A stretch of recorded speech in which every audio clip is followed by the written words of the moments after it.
அப்ப எதுவுமே இல்லாம ஜான ஆரோக்கியசாமி சொல்ற மாதிரி எதுவுமே இல்லாம விஜயோட தலைமை ரைட்டு, நல்ல தலைமை தான், செரிஸ்மாட்டிக் லீடர், எல்லாமே ரைட்டு. பூத்து வாட் அபவுட் பூத் போயிடும், புஷ்னு போயிடும். அது காரணம் இதுதாங்க, ரொம்ப சிம்பிள் ரீசன் இது. கட்டமைப்புன்னு சொல்றதெல்லாம் சரிதாங்க.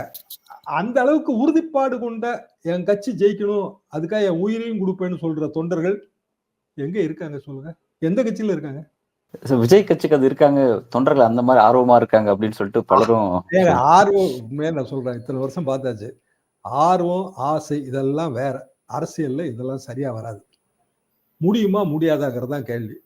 முடியும் முடியாதுன்னா ட்ரெடிஷனலா இந்த பூத் எப்படி இருக்கு? பூத் வந்து இந்த டாமினேஷன்ல இருக்கு.